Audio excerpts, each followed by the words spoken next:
Peacock throne survived for 25 centuries. It is now occupied by His Imperial Majesty Muhammad Reza Pahlavi, Shah, King of Kings. And at his side stands the beautiful Empress Farah Diba. But for all the splendor which surrounds the throne, typified by the ceremony of his coronation in 1967, the Shah of Persia approaches his kingship with a remarkable degree of realism and political awareness. This 52-year-old man holds absolute authority. Only once in 30 years has his right to rule been seriously challenged. Throughout, he has reigned as a benevolent despot, retaining all real power in his own hands. This week, Echo looks at this man and his country, Persia.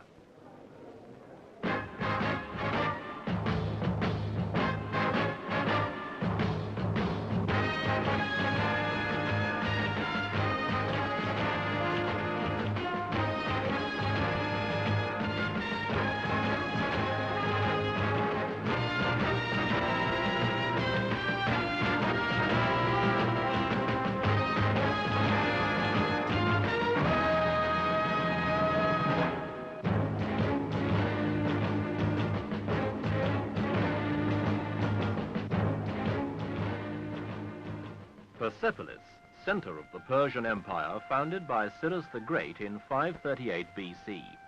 In that year, Cyrus, having conquered the Babylonians, issued a declaration of rights, pronouncing every man free to worship and travel as he pleased. He welded together a dozen different nations and ruled the world from Libya to India, from Russia to Arabia. And even when Persepolis was sacked by Alexander the Great, Persia remained intact.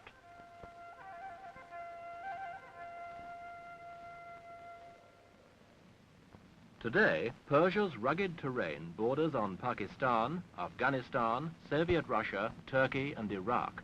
Despite centuries of invasion and political pressure, Persia still holds the turbulent middle ground between the differing worlds of its neighbors. But the power behind the Shah's throne is what lays beneath it: oil. The ocean of crude oil underneath Persia's desert was first discovered in 1908 and led the way to the Middle East oil boom.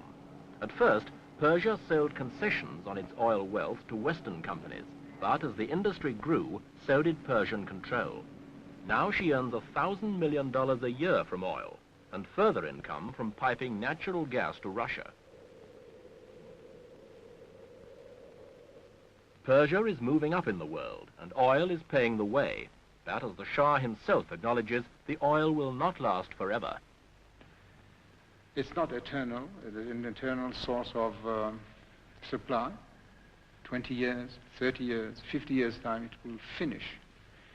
In many cases, this is the only source of wealth of some countries. It's not the same in mine, it's true. But actually, it is the principal source. And it is with the money from oil that we are building up our country. If you have riches, you defend them. Consequently, the Shah has built an armed force of 170,000 men and equipped them on a scale quite staggering for this part of the world. The Persian army dwarfs those of Iraq and some other Arab neighbors who deride the Shah's pro-Western attitude. But with such an army, he can ignore them.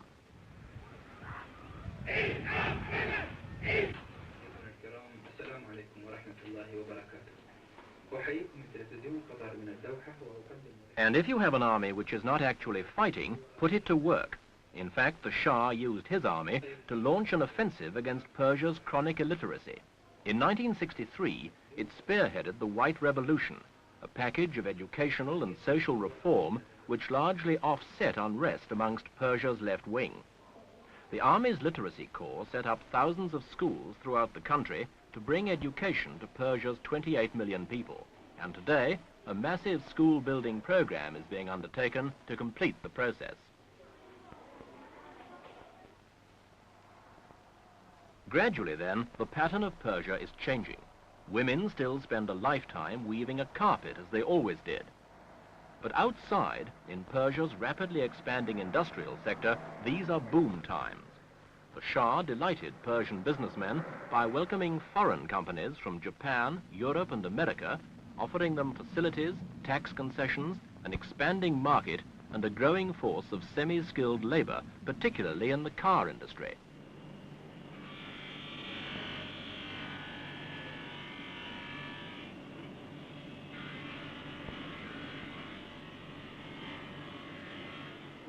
The export of such vehicles helps keep Persian currency reasonably strong. The power for Persian industry comes from hydroelectric schemes like this, northwest of the capital, Tehran, built by French engineers, paid for by Persian oil. Persian peasants get irrigation from the dams, but they got their land from the Shah. In the 60s, he initiated sweeping agrarian reform, giving away great chunks of privately owned land to the sharecropping farmers. It was a bold social move and a shrewd political one. Now electric power has reached nearly every corner of the country. Everyone has gained something. In terms of prestige, the Shah most of all.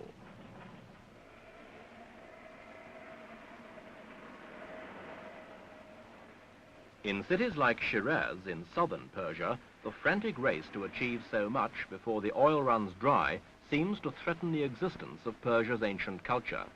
This is the country whose phenomenal industrial growth rate is approaching that of Japan. But Persia remains Persia. The man and woman on the street is deeply conscious of those 25 centuries of history, and not a little surprised at modern Persia's sudden and unexpected rise to prominence in the Middle East and the world. These are heady days for Persia, flexing its muscles as a political power barely a decade after it seemed likely to squander its wealth and opportunity as some other oil-rich countries have done. Persia has lately assumed a more neutral stance, treading a broad path between east and west, but visibly leaning more west than east. The resultant peace and stability have had their inevitable effect.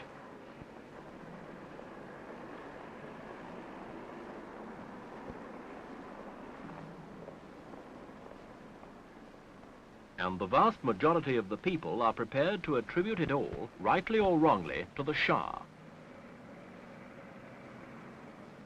In October this year, Persia officially celebrated 2,500 years of the peacock throne with a dazzling display of splendor worthy of an emperor. They erected a latter-day pyramid as a lasting memorial to the Shah and invited kings, queens and statesmen to the week-long festivities at Persepolis to celebrate with them. It was a huge public relations exercise perhaps, paid for to the tune of $30 million by the Persian people and timed nicely by the Shah himself as the latest in a chain of events designed to draw world attention to modern Persia. But for all that, the Persians appear happy to foot the bill. After all, theirs is a king who has personally given away a fortune to promote education, initiated far-reaching land reform, and raised the Persian standard of living high above that of many of her neighbors. In short, a good king.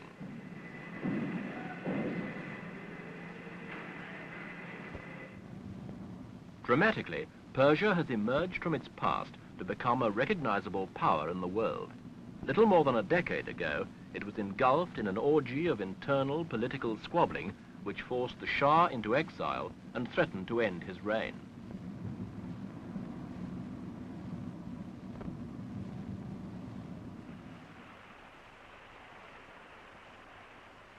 But since then, the palace in Tehran has been the center of government and the Shah the master of Persia. Opposition in his own country is minimal, given the turbulence of the world which surrounds him, and there has been only one attempt on his life. But his survival owes nothing to his capability for dodging an assassin's bullet, everything to a remarkable political agility in the Byzantine atmosphere of international politics.